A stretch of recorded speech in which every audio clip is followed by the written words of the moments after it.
Welcome to our YouTube channel Veer Story. अगर आपको जल्दी से नेक्स्ट एपिसोड चाहिए तो वीडियो को अभी लाइक करो। मैं डिस्क्लेमर दे देना चाहता हूं, हमारे वीडियो में खून खराब रोमांटिक सीन 18+ मोमेंट है। अगर आप लोग बच्चे हो तो प्लीज इस वीडियो को मत देखना, और अगर देखना चाहते हो तो प्लीज अपने पेरेंट की परमिशन ले लेना। And video enjoy. Smoking isn't allowed. अब तक बेला ने कहा, डॉक्टर वैद्य हमें डिस्पेंसरी में चलना चाहिए। कार्तिक की फुल बॉडी चेकअप की जरूरत है। कार्तिक ने बेला को रोकते हुए कहा, वाइफी इसकी कोई जरूरत नहीं है, मैं अब ठीक हूँ, तुम फालतू में। अब आगे। बेला ने कार्तिक के बातों को नजरअंदाज करते हुए कहा, तुम मेरे साथ चल रहे हो या नहीं? अगर नहीं तो मुझे बता दो, मैं चाली को यहाँ बुला लूंगी, वो तुम्हें उठाकर कर डिस्पेंसरी ले चलने में मेरी मदद जरूर करेगा। बेला की बात सुनकर कार्तिक का हैंडसम चेहरा डार्क हो गया। बाकियों को लेकर कार्तिक पूरी तरह श्योर था, मगर ये लड़का, इसके लिए उसकी वाइफी भगवान राम की तरह थी। उसकी वाइफी उसे जो कहेगी वो हनुमान जी की तरह बगैर कोई सवाल किए कर देगा। खासकर उसे उठाकर डिस्पेंसरी ले जाने में तो उसे और मजा आएगा। बेला ने फिर से कहा, चेयरमैन सर, क्या मुझे अब भी चाली को कॉल करने की जरूरत है या फिर? कार्तिक ने बेला की बात काटते हुए कहा, चल रहा हूं मैं। कार्तिक का जवाब सुनकर बेला के होठों पर हल्की मुस्कान आ गई। वो जानती थी चाली का नाम सुनकर कार्तिक कुछ ऐसे ही रिएक्ट करेगा। कार्तिक ने डॉक्टर वैद्य को मीनिंगफुल नजरों से देखा, जिसे बेला तुरंत समझ गई। बेला ने कार्तिक के सामने आकर उसका टाई पकड़ा और उसका सर नीचे कर दिया, जिसकी वजह से कार्तिक को ना चाहते हुए भी अपना सर झुकना पड़ा, और जो बात वो आंखों ही आंखों से डॉक्टर वैद्य को बता रहा था वो अधूरी रह गई। बेला की पीठ कार्तिक की तरफ थी और वो चेतावनी भरी नजरों से डॉक्टर वैद्य को घूर रही थी। वो कार्तिक को ऐसा कोई मौका नहीं देना चाहती थी जिससे कि वो डॉक्टर वैद्य को उससे कुछ छिपाने को कह सके। बेला ने सख्ती से कहा, डॉक्टर वैद्य सोचना भा मत, अगर तुमने कार्तिक के हेल्थ से रिलेटेड कुछ भी मुझसे छिपाया तो मैं तुम्हारी जिंदगी नर्क बना दूंगी। डॉक्टर वैद्य ने कोई जवाब नहीं दिया। इस कपल के बीच में कुछ बोलना अपने ही पैर पर कुल्हाड़ी मारने जैसा था। डॉक्टर वैद्य पलटा और वहां से जाते हुए बोला, मैं डिस्पेंसरी में आप दोनों का इंतजार करूंगा। डिस्पेंसरी उसी फ्लोर पर था। डॉक्टर वैद्य किसी जवाब का इंतजार किए बगैर केबिन से बाहर चला गया। बेला ने अपना सर टेढ़ा करके कार्तिक को देखा, जो चुपचाप उसके कंधे से अपना माथा टीका कर खड़ा था, बिल्कुल किसी आज्ञाकारी बच्चे की तरह। बेला ने कार्तिक का बाजू पकड़ते हुए कहा, चलो अब। कार्तिक चुपचाप उसके साथ डिस्पेंसरी आ गया, जहां डॉक्टर वैद्य सारे मेडिकल इक्विपमेंट तैयार किए खड़ा था। बेला एक साइड काउच पर बैठ गई। डॉक्टर वैद्य कार्तिक को एग्जामिन करने में जुट गया था। तकरीबन 1 घंटे बाद डॉक्टर वैद्य ने कार्तिक को पूरी तरह एग्जामिन कर लिया था। उस डिस्पेंसरी में हर वो मेडिकल इक्विपमेंट मौजूद था जो एक बड़े हॉस्पिटल में होता है। डॉक्टर वैद्य ने कहा, मैडम फीवर उतर चुका है, पूरी तरह से नहीं मगर काफी हद तक फीवर उतर चुका है, थोड़ा ध्यान रखने की जरूरत है, कुछ मेडिसिन लेनी होगी जो मैं थोड़ी देर में भिजवा दूंगा, बाकी सब ठीक है। और माउथ ब्लीडिंग को लेकर तुम्हारा क्या कहना है डॉक्टर वैद्य? Mouth bleeding. डॉक्टर वैद्य ने इस बारे में गौर से सोचते हुए कार्तिक की तरफ देखा, जो सिर झुकाए चुपचाप अपने शर्ट के बटन लगा रहा था। डॉक्टर वैद्य ने थोड़ा हिचकिचाती हुए कहा, रेडिएशन, ये सब रेडिएशन की वजह से हो रहा है। डिटेल बाकी रिपोर्ट्स आने के बाद पता चलेगा, मगर जहां तक मेरा अनुभव कह रहा है, चेयरमैन की बॉडी पर किसी तरह के रेडिएशन का असर है। डॉक्टर वैद्य की बातें सुनकर बेला पूरी तरह हक्की बक्की रह गई। आखिर कार्तिक की बॉडी पर किसी रेडिएशन का असर कैसे और किस वजह से हो सकता था?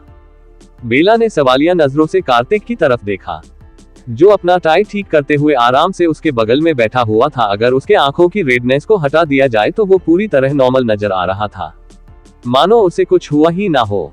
बेला ने पूछा, कार्तिक तुमने सुना डॉक्टर वैद्य ने क्या कहा? ये रेडिएशन कहां से? कार्तिक ने बेला की बात काटते हुए आराम से कहा, ये डॉक्टर पागल हो गया है वाइफी, ध्यान मत दो इसकी बातों पर, इसका दिमाग खराब हो गया है, मुझे जल्दी ही अपना डॉक्टर बदल लेना चाहिए। कार्तिक की बात सुनकर जहां बेला उसे बुरी तरह घूरने लगी, वही डॉक्टर वैद्य की आंखें सिकुड़ गई। हालांकि उसने कुछ कहा नहीं। बेला ने कहा, कार्तिक दिमाग खराब उसका नहीं हुआ है, दिमाग तुम मेरे खराब कर रहे हो। सीधा सीधा मेरे सवालों का जवाब क्यों नहीं देते तुम? आखिर चाहते क्या हो तुम कार्तिक? कार्तिक ने जवाब में मुस्कुराकर कहा, मैं तुम्हें चाहता हूँ वाइफी। कार्तिक की बात सुनकर डॉक्टर वैद्य को खांसी आ गई। हालांकि उसके लिए ये चीज नई नहीं थी। उसने कई बार कार्तिक का ये रूप देखा था, जो सिर्फ बेला के लिए ही था, मगर हर बार कार्तिक का ऐसा बिहेव करना और ऐसी बातें बोलना डॉक्टर वैद्य को चौंका देता था। जाहिर था, जो इंसान किसी को मारने से पहले एक सेकंड नहीं सोचता था, उसको किसी के साथ फ्लर्ट करते हुए देखना अविश्वसनीय होगा ही। डॉक्टर वैद्य ने अपना सफेद कोट सही करते हुए कहा, ठीक है फिर अब मैं चलता हूँ। दवाइयां भी तैयार करवाकर भिजवाना है मुझे। कार्तिक या बेला ने डॉक्टर वैद्य की बातों पर कोई प्रतिक्रिया नहीं जताई। वो दोनों एक दूसरे को घूर रहे थे। एक के आंखों में दुनिया जहान की शांति थी तो दूसरे की आंखों में चिड़चिड़ाहट थी। डॉक्टर वैद्य धीमे कदमों के साथ वहां से चला गया। वहां रुकना उसके लिए खतरे से खाली नहीं था। बेला ने कहा, कार्तिक तुम मुझे सब कुछ सच सच बताओगे या नहीं? तुम कब और कैसे रेडिशन की चपेट में आ गए? कैसा रेडिशन है ये? बेला का सवाल सुनकर कार्तिक उसकी तरफ हल्का झुका। उसने सफेद शर्ट और ग्रे चेक टाई पहन रखी थी, जिसमें वो बेहद ही स्टनिंग दिख रहा था। कार्तिक ने बेला के नाक पर किस करके कहा, you look so adorable when you become angry wifey. Kartik की बात सुनकर बेला की आईब्रोज आपस में जुड़ गई। उसने कुछ पल तक कार्तिक को घूरा, जो मंत्र मुक्त कर देने वाली मुस्कान के साथ उसे देख रहा था। बेला ने कार्तिक के चेस्ट पर हाथ रख के उसे हल्का पुश किया तो कार्तिक की पीठ सीधा काउच से जा लगी। बेला उससे अपनी नजरें फेरते हुए उठी और फिर वो बगैर कुछ कहे डिस्पेंसरी से बाहर चली गई। कार्तिक कुछ पल तक उसी पोजीशन में बैठे डिस्पेंसरी के बंद दरवाजे को घूरता रहा। थोड़ी देर बाद कार्तिक उठा। उसने अपना कोट उठाया और फिर वो भी डिस्पेंसरी से बाहर निकल आया। बेला बाहर कहीं नहीं थी। कार्तिक ने चेयरमैन केबिन के बाहर खड़े तन्मय को देखा, जो शायद अंदर जाने के लिए डोर नॉक करने वाला था, मगर कार्तिक को डिस्पेंसरी से बाहर निकलता देख वो रुक गया था। कार्तिक ने 2 उंगली के इशारे से तन्मय को अपने पास बुलाया। चूंकि तन्मय ने बेला से कार्तिक की चुगली की थी, इसीलिए उसे थोड़ी घबराहट महसूस हो रही थी, मगर फिर भी वो अपनी पूरी हिम्मत जुटाकर कार्तिक के पास चला आया। कार्तिक ने अपना कोट बाएं कंधे पर रखा हुआ था। उसने अपने दाएं पॉकेट से सिगार का डब्बा निकाला, जिसे देखकर तन्मय ने अपने होठ भींच लिए। कार्तिक ने अपने होठों के बीच सिगार दबाते हुए कहा, तुमने ही वाइफी को मेरे बारे में बताया था। तन्मय ने जवाब में सिर झुकाकर कहा, चेयरमैन मैडम ने मुझे आप पर नजर रखने के लिए कहा था। उन्होंने कहा था, आपको अपने सेहत की फिक्र नहीं होती है, इसीलिए अगर आपको हेल्थ रिलेटेड कोई भी दिक्कत हो तो मैं उन्हें तुरंत इन्फॉर्म कर दूं। तन्मय की बात सुनकर कार्तिक ने उसे ऊपर से नीचे तक देखा। उसके हैंडसम चेहरे पर कोई हाव भाव नहीं था। बता पाना असंभव था वो तन्मय पर गुस्सा था या नहीं। कार्तिक ने कहा, आगे भी ऐसे ही मुझे पर नजर रखना और मेरी वाइफी की सारी बातें मानना, उसे मेरी सारी खबरें देना। कार्तिक की बात सुनकर तन्मय लाख कोशिश करने के बावजूद खुद को हैरान होने से नहीं रोक पाया। उसने अपना सर उठाकर कार्तिक को देखा, जिसने अपने होठों के बीच सिगार दबा रखा था मगर उसे जलाया नहीं था। कार्तिक ने पूछा, क्या तुमने देखा वाइफी कहाँ गई है? तन्मय ने जवाब में कहा, हाँ मैडम अपने केबिन में गई है। कार्तिक ने आगे उससे कुछ नहीं कहा। उसने अपना कदम प्रेसिडेंट केबिन की तरफ बढ़ा दिया, जो कि उसी फ्लोर पर था। कार्तिक केबिन के अंदर आया। हालांकि उसे बेला कहीं नजर नहीं आई। चारों तरह अपनी नजर घुमाने के बाद कार्तिक ने उस सीक्रेट डोर की तरफ देखा, जो सीधा बेला के लैब में खुलता था। कार्तिक ने अपने फिंगरप्रिंट से उस दरवाजे को अनलॉक किया। एक छोटे से कॉरिडोर से गुजरने के बाद कार्तिक उस लैब के मेन दरवाजे पर खड़ा था, जहां बेला वेपन डिजाइनिंग और डेवलपमेंट का काम करती थी। उस दरवाजे पर भी लॉक लगा हुआ था। कार्तिक ने दोबारा फिंगरप्रिंट से उस लॉक को अनलॉक किया। एक क्लिक की आवाज के साथ लैब का दरवाजा खुल गया, जिसने लैब के अंदर काम करने वाले सभी लोगों का ध्यान अपनी तरफ खींच लिया। सिवाय बेला के, वो अपने काम में पूरी तरह खोई हुई थी। बेला की टीम में उसके अलावा कुल 5 मेंबर्स थे, जो बेला की थोड़ी बहुत मदद करते थे, वरना तो बेला अपना सारा काम खुद ही करती थी। कार्तिक को देखते ही सबने सिर झुकाकर उसे ग्रीट किया, जिसका कार्तिक ने कोई जवाब नहीं दिया। उसका पूरा ध्यान बेला पर था, जो एक हाथ से पराठा खाते हुए किसी वेपन के होलोग्राम को बड़े ध्यान से देख रही थी। उसके दाएं कान पर एक सफेद डिजिटल पेन अटका हुआ था। बाल बन में बंधे हुए थे, जिसके कुछ लट उसके डिंपल वाले गालों को छू रहे थे। वो क्यूट और सीरियस एक साथ नजर आ रही थी। बेला ने पराठा चबाते हुए कहा, हेनरी, मुझे जरा वो बुलेट देना जो मेरे वर्क डेस्क पर रखा हुआ है। Okay president. हेनरी बुलेट देने के लिए आगे बढ़ा ही था। उसी वक्त उसके कलीग ने उसका हाथ पकड़कर उसे ऐसा करने से रोक दिया। हेनरी सवालिया नजरों से अपने कलीग की तरफ देखने लगा, जो आंखों ही आंखों में उसे कार्तिक की तरफ इशारा करके कुछ कह रहा था। हेनरी ने उसके नजरों का पीछा किया और देखा, कार्तिक बेला के वर्क डेस्क के पास खड़ा वो बुलेट ढूंढ रहा है जो बेला मांग रही थी। चूंकि बेला के वर्क डेस्क पर ढेर सारी बुलेट पड़ी हुई थी, इसीलिए कार्तिक के लिए डिसाइड कर पाना मुश्किल हो रहा था बेला ने कौन सी बुलेट मांगी है। बेला ने पराठे का बाइट लेते हुए कहा, हेनरी, क्या तुमने सुना नहीं? मैंने क्या कहा? हाँ, सुना ना प्रेसिडेंट, मैं अभी आपको बुलेट देता हूँ। हेनरी जल्दी से वर्क डेस्क के करीब आया। उसने एक रेड बॉक्स के अंदर से बुलेट निकाला और हल्का झुककर वो बुलेट कार्तिक की तरफ बढ़ा दिया। कार्तिक ने बिना भाव के हेनरी से बुलेट ले लिया और फिर वो बेला के पास चला आया। बेला ने उसकी तरफ एक नजर देखा भी नहीं। शायद उसे लग रहा था हेनरी ही बुलेट लेकर आया है। बेला ने हाथ बढ़ाया, जिस पर कार्तिक ने वो बुलेट डाल दी। बेला उस होलोग्राम में बुलेट डालकर देखने लगी। कार्तिक वहां से कहीं नहीं गया था। थोड़ी देर तक बेला ने उसकी मौजूदगी को नजरअंदाज किया, मगर क्योंकि कार्तिक बेला के कुछ ज्यादा ही करीब खड़ा था, इसीलिए बेला को गुस्सा आने लगा था। ऑलरेडी कार्तिक की वजह से वो बहुत ज्यादा गुस्से में थी। बेला ने पलटते हुए कहा, व्हाट द हेल हेनरी, क्या तुम आज इसी बुलेट से मरना चाहते? कार्तिक को देखते ही बेला के वाक्य अधूरे रह गए। कार्तिक की आंखों से होते हुए बेला की नजर उस सिगार पर गई, जो कार्तिक ने ना जाने कब से बगैर जलाए अपने होठों के बीच दबा रखा था। बेला ने गहरी सांस लेकर कार्तिक के होठों से सिगार निकाला और उसे डस्टबिन में फेंकते हुए कहा, माफ कीजिएगा चेयरमैन सर, मगर मेरे लैब में स्मोकिंग अलाउड नहीं है। अगर आपको स्मोक करने का इतना ही शौक है तो बाहर जाकर कीजिए। कार्तिक ने बेला की बातों का कोई जवाब नहीं दिया। वो चुपचाप टेबल से टिककर बेला को देखने लगा, जो उसकी मौजूदगी को पूरी तरह नजरअंदाज करते हुए दोबारा से अपने काम में जुट गई थी। कार्तिक 10 मिनट तक बगैर कोई मूव किए बेला को काम करते हुए देखता रहा और फिर वो बेला के फहद पर किस करके चुपचाप वहां से चला गया। बेला ने कोई प्रक्रिया नहीं जताई। कार्तिक के जाने के बाद बाकी टीम मेंबर्स ने एक दूसरे की तरफ देखा। सबके होठों पर दबी हुई मुस्कान थी। धीरे धीरे वो सब अपने काम में जुट गए। तकरीबन 2 मिनट बाद बेला ने गहरी सांस लेते हुए अपने कान से पेन उतार कर नीचे रखा और थोड़ा सोचने के बाद उसने पॉकेट से अपना फोन निकालकर किसी को कुछ मैसेज टाइप किया।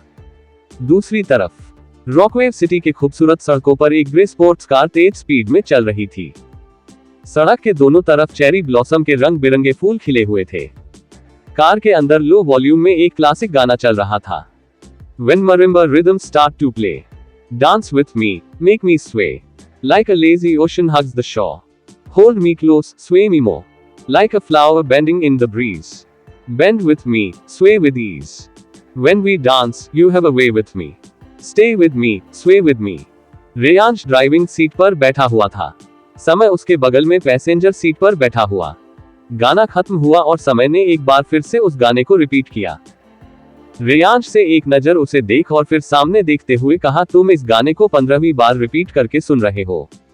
समय ने जवाब में कहा, हाँ, क्योंकि हमें ये गाना पसंद आया। ये गाना बहुत अच्छा है, हम इसे 100 बार रिपीट करके सुन सकते हैं। रेयांश ने उसकी इस बात पर कुछ नहीं कहा। अचानक समय का फोन वाइब्रेट हुआ। समय ने अपना फोन चेक किया, जिस पर बेला का मैसेज आया हुआ था। समय ने पूरा मैसेज पढ़ा। चिंता की लकीरें उसके माथे पर उभर आई थी। समय ने कहा, मॉम का मैसेज आया है। उन्होंने कहा है डैड की तबीयत ठीक नहीं है, हम जाकर उन्हें देखें और याद से उन्हें मेडिसिन दे दे। समय की बात सुनते ही रेयांश ने कार की स्पीड स्लो करके ब्रेक लगा दिया। रॉकवेव बिल्डिंग उनसे 10 मिनट की दूरी पर पीछे रह गया था। रेयांश ने यू टर्न लिया और ऑफिस की तरफ ड्राइव करने लगा। समय ने म्यूजिक सिस्टम ऑफ करते हुए कहा, मॉम ने हमें डैड को देखने के लिए क्यों कहा होगा? क्या उन दोनों की लड़ाई हुई है? मॉम की बातों से तो लग रहा है वो डैड से बहुत नाराज है। रेयांश ने जवाब में कहा, पता नहीं, वहां जाकर ही पूरी बात पता चलेगी। आगे क्या होगा? क्या डॉक्टर वैद्य का अनुमान सही है? किस तरह के रेडिएशन का जिक्र कर रहा था डॉक्टर वैद्य? जानने के लिए to be continued. Picture 154, a girl in Vivan's bedroom. अब तक समय ने कहा, मॉम का मैसेज आया है। उन्होंने कहा है, डैड की तबीयत ठीक नहीं है। हम जाकर उन्हें देखें और याद से उन्हें मेडिसिन दे दे। समय की बात सुनते ही रेयांश ने कार की स्पीड स्लो करके ब्रेक लगा दिया।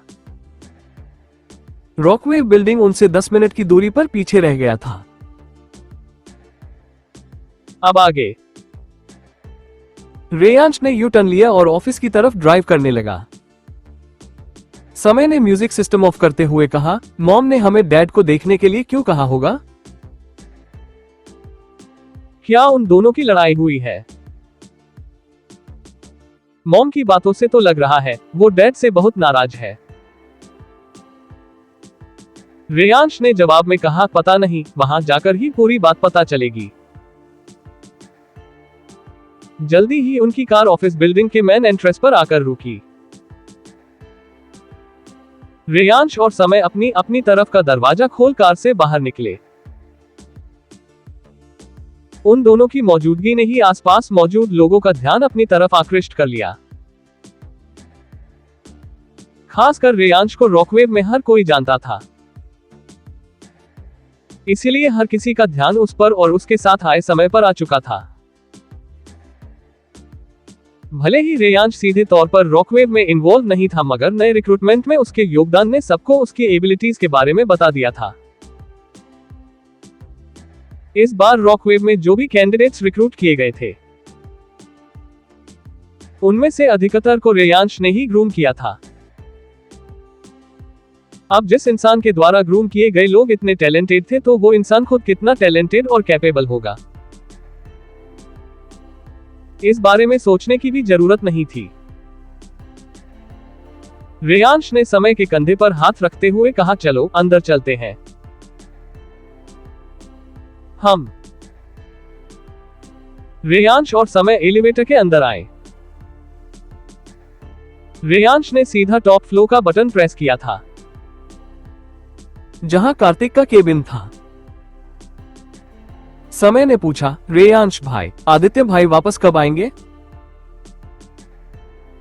रेयांश ने जवाब में कहा, कल रात तक वापस आ जाएगा वो। क्यों? तुम्हें उससे कोई काम है क्या? नहीं, कुछ खास काम नहीं है। उन्होंने कहा था वो हमें कॉल फ्रॉम हेल गेम खेलना सिखाएंगे। ये तो मैं भी तुम्हें सिखा सकता हूं। सच में? हाँ, अगर तुम चाहो तो। पर क्या आपको वो गेम खेलना आता है? वो एक ई स्पोर्ट्स गेम है।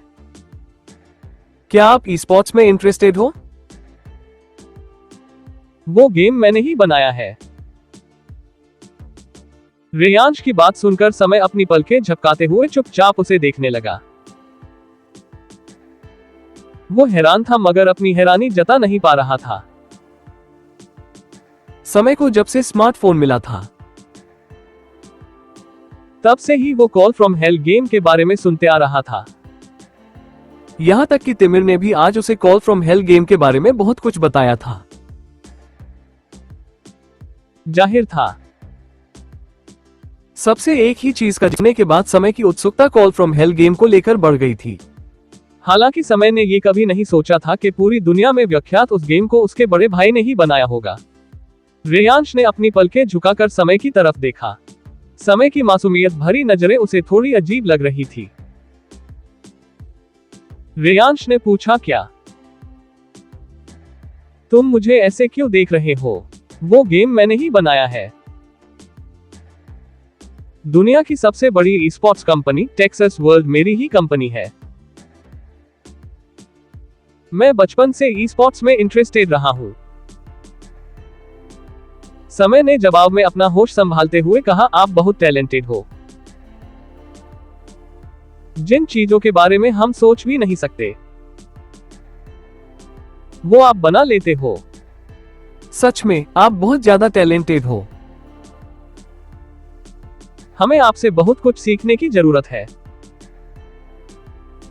आप सिखाओगे ना? समय की बात सुनकर ना चाहते हुए भी रेयांश ने समय पर एक तिरछी नजर डाली, जो दोनों थम्स अप का इशारा करते हुए एडमिरेशन भरी नजरों से उसे देख रहा था। रेयांश के होठों पर हल्की ना दिखने वाली मुस्कान आ गई। उसका ये भाई जब तक चुप रहता था तब तक बहुत अलूफ और कोल्ड दिखता था, मगर जब वो खुलकर किसी चीज पर अपनी प्रतिक्रिया जताता था तब वो बेहद ही मासूम और प्यारा दिखने लगता था, बिल्कुल किसी बच्चे की तरह। रेयांश ने हाँ में अपना सिर हिलाया, फिर वो धीरे से अपना टाई ठीक करते हुए सामने देखने लगा। रेयांश के लिए ये कोई बड़ी बात नहीं थी। उसने अनगिनत गेम डेवलप किए थे। भले ही कॉल फ्रॉम हेल फिलहाल ई स्पोर्ट्स की दुनिया में सबसे ज्यादा पॉपुलर था, मगर रेयांश की नजरों में कुछ ऐसे गेम्स भी थे जो ज्यादा पॉपुलर नहीं थे, मगर रेयांश को कॉल फ्रॉम हेल से ज्यादा अच्छे लगते थे। पिछले 2 सालों से तो रेयांश ने कॉल फ्रॉम हेल गेम खेला भी नहीं था। हालांकि समय अब अपना इंटरेस्ट कॉल फ्रॉम हेल में दिखा रहा था, इसीलिए रेयांश ने मन ही मन सोच लिया था वो समय को सिखाने से पहले एक बार खुद कॉल फ्रॉम हेल खेलकर अपने स्किल टेस्ट कर लेगा। आफ्टर ऑल उसे अपने छोटे भाई के नजरों में हीरो जो बनना था। एक डिंग की आवाज के साथ एलिवेटर का दरवाजा खुला। समय और रेयांश बाहर आए। कुछ कदम चलने के बाद ही रेयांश की नजर डॉक्टर वैद्य के असिस्टेंट डॉक्टर शिरीष पर गई, जो मेडिसिन लेकर चेयरमैन केबिन की तरफ जा रहा था। नहीं, जा नहीं रहा था, वो सही ढंग से कहा जाए तो जाने की कोशिश कर रहा था वो। हालांकि वो कुछ कदम चलता और फिर ना जाने क्या सोचकर 3 कदम पीछे हट जाता। रेयांश रुक गया। उसकी देखा देखी समय भी रुक गया। हालांकि डॉक्टर की अजीब हरकतें देखते ही समय की आंखें सिकुड़ गई। क्या इस इंसान के दिमाग में कोई दिक्कत है? समय धीरे से बड़बड़ाया, फिर उसने सवालिया नजरों से रेयांश की तरफ देखा, जो बेहद ही शांत नजर आ रहा था, मानो डॉक्टर शिरीष की हरकतों में कुछ भी अजीब ना हो। रेयांश ने उसे टोकते हुए कहा, मिस्टर शिरीष, क्या वो मेडिसिन डैड के लिए है? रेयांश का सवाल सुनते ही डॉक्टर शिरीष रुक गया। उसने पलटकर रेयांश और समय की तरफ देखा और अगले ही पल उसके आंखों चमक आ गई। चेयरमैन केबिन में जाने से पहले ही उसकी हालत खराब होने लगी थी। वहां जाकर ना जाने उसका क्या हाल होता। रेयांश के रूप में उसे एक सेवियर मिल गया था। शिरीष ने मेडिसिन बैग रेयांश की तरफ बढ़ाते हुए कहा, हाँ, ये मेडिसिन चेयरमैन के लिए डॉक्टर वैद्य ने भिजवाया है। आप प्लीज चेयरमैन को मेडिसिन ध्यान से दे दीजिए। बाकी प्रिकॉशंस अंदर मौजूद डायरी में लिखा हुआ है। मेरा काम यही खत्म होता है। Good bye Reyansh sir, good bye Samay sir, have a good day. Reyansh को मेडिसिन बैग थमाने के बाद डॉक्टर शिरीष जवाब का इंतजार किए बगैर वहां से भाग गया। उसे डर था कहीं रेयांश उसे खुद कार्तिक को मेडिसिन देने को ना बोल दे। समय ने अजीब नजरों से भागते हुए डॉक्टर शिरीष को देखा। यह आदमी इतने अजीब ढंग से बर्ताव क्यों कर रहा था? क्या इसकी मानसिक स्थिति ठीक नहीं है? वैसे तो आप उसे डॉक्टर कह रहे थे, मगर इसकी हरकतें देखकर ऐसा लगता है इसे खुद एक अच्छे डॉक्टर की जरूरत है। समय की बात सुनकर रेयांश ने आराम से कहा, नहीं, ऐसा कुछ नहीं है। वो डरा हुआ था, इसीलिए ऐसे रिएक्ट कर रहा था।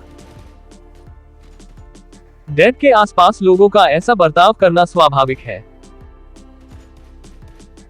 इसकी आदतों डाल लो।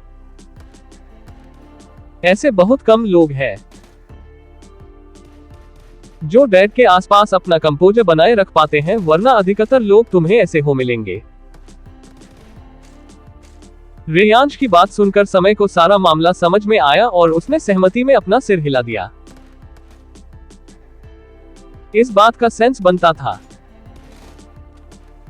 आखिरकार शुरू में खुद समय को कार्तिक से बहुत डर लगता था। रेयांश के पीछे पीछे समय चेयरमैन केबिन के बाहर आया। रेयांश ने केबिन का डोर नॉक किया। अंदर से एक धीमी और शांत आवाज आई, अंदर आ जाओ।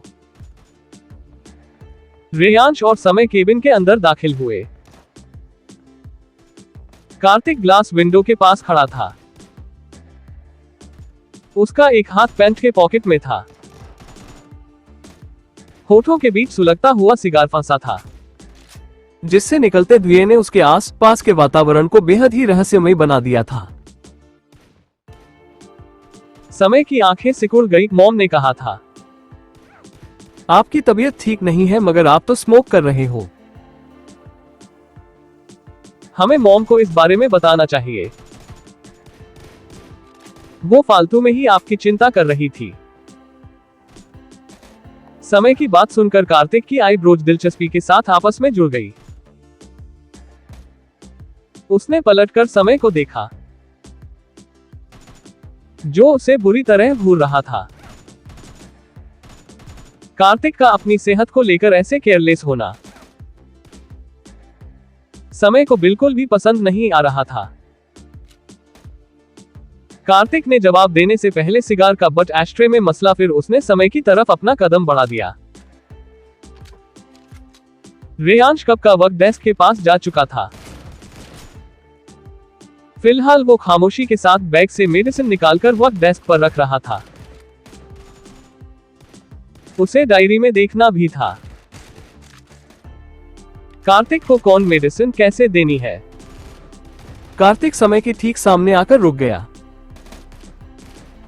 उसकी नजर एक सेकंड के लिए भी समय के ऊपर से नहीं हटी थी।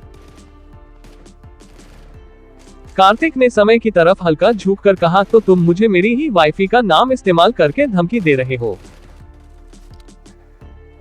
समय ने जवाब में कहा, हम आपको कोई धमकी नहीं दे रहे हैं। हम तो बस मॉम को बताने जा रहे हैं कि आप स्मोक कर रहे थे। यानी कि आप पूरी तरह से स्वस्थ हो और उन्हें आपकी चिंता नहीं करनी चाहिए। समय की बात सुनकर कार्तिक के होठों के कोने हल्के मुड़ गए, जैसे समय उसकी आंखों में देखकर बात कर रहा था। ऐसे उससे बात करने की हिम्मत शायद ही किसी और में था। समय पलटा। वो सच में बेला को बताने जा रहा था। हालांकि कुछ कदम चलने के बाद ही समय को ऐसा महसूस हुआ जैसे उसके पैर जमीन पर ना रहे हो। समय ने अपना सर झुकाकर नीचे देखा। वो सच में जमीन से 3 फीट ऊंचाई पर हवा में लटका हुआ था। कार्तिक ने पीछे से उसका कॉलर पकड़ उसे हवा में लटका दिया था। डैड, छोड़िए हमें। ये आप क्या कर रहे हो? समय पूरी तरह हक्का बक्का रह गया था। शर्म से उसके गाल और कान भी लाल पड़ गए थे। आज से पहले किसी ने उसे ऐसे हवा में लटकाने की जुर्रत नहीं की थी। कार्तिक ने समय की बातों को नजरअंदाज करते हुए उसको केबिन के कोने में उछाल दिया। समय ठीक किसी हल्के गेंद की तरह हवा में उड़ा और सीधा जाकर काउच पर गिर गया। चोट नहीं आई थी उसे, मगर बहुत अपमानित महसूस हो रहा था उसे। कार्तिक ने अपने चेयर पर बैठते हुए कहा, चुपचाप यहीं बैठे रहो। मेरी वाइफी को मेरे खिलाफ भड़काने का सोचना भी मत, वरना हॉस्टल में डाल दूंगा। समय ने कोई जवाब नहीं दिया। उसने अपना सर झुकाया। उसके दांत जोर से आपस में भींचे हुए थे। रेयांश ने एक नजर समय को देखा मगर कुछ कहा नहीं। उसने मेडिसिन निकालकर कार्तिक की तरफ बढ़ाया, जिसे कार्तिक ने बगैर कोई सवाल जवाब किए ले लिया और बगैर पानी के ही निगल लिया,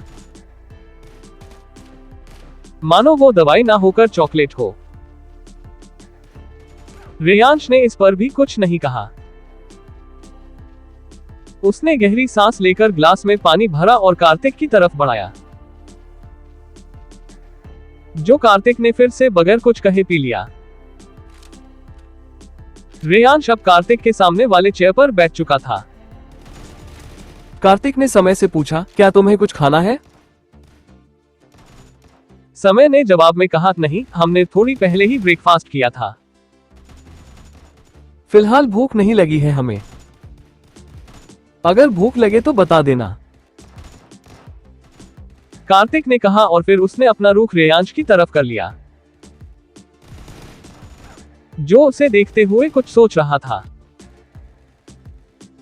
कार्तिक ने चेयर से अपनी पीठ टिकाते हुए पूछा, क्या चल रहा है तुम्हारे दिमाग में? कार्तिक का सवाल सुनकर रेयांश ने थोड़ा सोचा और फिर कहा, विवान सिंघानिया, वो लड़का मुझे बिल्कुल पसंद नहीं है। आपको नहीं लगता वो हमारी बेबी के लायक नहीं है? वो तो ठीक से हमारी बेबी गर्ल को प्रोटेक्ट तक नहीं कर पाया। हम उसके भरोसे। कार्तिक ने रेयांश की बात काटते हुए कहा, प्रोटेक्ट तो तुम भी अपनी वाइफ को तब नहीं कर पाए थे जब ओमकार और सिन्हा फैमिली ने उसे ड्रग दिया था। क्या मैं तुम दोनों के डाइवोर्स की तैयारियां करवाऊं? रेयांश बिल्कुल चुप हो गया। कार्तिक की बातें उसके दिल की सबसे गहराई में जाकर लगी थी। मुंबई, वीआरई मैंशन। बाहर चारों तरफ घना अंधेरा छाया हुआ था। विवान ने धीरे से अपनी आंखें खोली। वो अब तक उसी पोजीशन में था जैसे सोया था। आंख खोलते ही विवान के सामने एक ऐसा चेहरा आ गया जिसे देखकर विवान पूरी तरह हक्का बक्का रह गया और तुरंत बेड पर 2 इंच पीछे खसक गया। बेड के ठीक बगल में रखे सिंगल सीटर काउच पर एक सुंदर लड़की बैठी हुई थी, जो विवान को थोड़ी जानी पहचानी लग रही थी, मगर विवान को याद नहीं आ रहा था उसने इस लड़की को कहां देखा है। विवान ने कठोरता से पूछा, तुम हो कौन? और मेरे कमरे में आने की इजाजत तुम्हें किसने दी? क्या तुम मरना चाहती हो? जिंदगी प्यारी नहीं तुम्हें? विवान के जान लेना नजरों के नीचे भी वो लड़की आराम से काउच से पीठ टिका कर बैठ गई, मानो उसने विवान की बातें सुनी ही ना हो। विवान ने गुस्से में दांत पीसते हुए कहा, क्या तुम्हें मेरी बात सुनाई नहीं दे रही है? मैंने पूछा, कौन हो तुम और यहां कैसे आए तुम? लड़की ने फिर से कोई जवाब नहीं दिया। वो आराम से कमरे में इधर उधर अपनी नजरें घुमा रही थी। उसका बैठना, शांति, बर्ताव, सब कुछ ऐसा था जैसे मानो वो उसका ही कमरा हो। विवान का सब्र और गुस्सा दोनों ही काबू बाहर होता जा रहा था। एक तो ये बदतमीज लड़की उसके कमरे में घुस आई थी और ऊपर से उसे ऐसे नजरअंदाज कर रही थी जैसे दुनिया में उसका कोई वजूद ही ना हो। विवान ने ड्रॉर से अपना गन निकाला और सीधा उस लड़की के माथे पर पॉइंट कर दिया। अब जाकर उस लड़की ने विवान की ओर देखा था, हालांकि उसकी नजरें क्षणिक थी। लड़की ने धीरे से अंगड़ाई ली, मानो विवान के हाथों गन ना होकर खिलौना हो। लड़की ने अलसाए आवाज में कहा, मैं शिकागो से सीधा यहां आई हूं, बगैर कोई स्टॉपेज लिए। अब मैं बहुत थक चुकी हूँ। एक अच्छी शावर की जरूरत है मुझे। खैर, मैंने सारे कमरे चेक कर लिए हैं। सेकंड फ्लोर का राइट थर्ड कमरा मुझे पसंद आया। आज से मैं वहीं रहूंगी। डिनर में मेरे लिए कुछ सिंपल इंडियन बनवाना। मुझे इंडियन खाना ज्यादा पसंद है, मगर ज्यादा स्पाइसी खाना पसंद नहीं मुझे। विवान को किसी वेटर की तरह अपनी पसंद और नापसंद बताने के बाद उस लड़की ने अपना दोनों हाथ पॉकेट में डाला, फिर वो धीमे कदमों के साथ कमरे से बाहर चली गई। उसे देखकर ऐसा लग रहा था जैसे थकान की वजह से वो ठीक से चल भी ना पा रही थी और जल्दी ही उलटकर कहीं गिर जाने वाली हो। आगे क्या होगा? कौन है वो लड़की? कैसे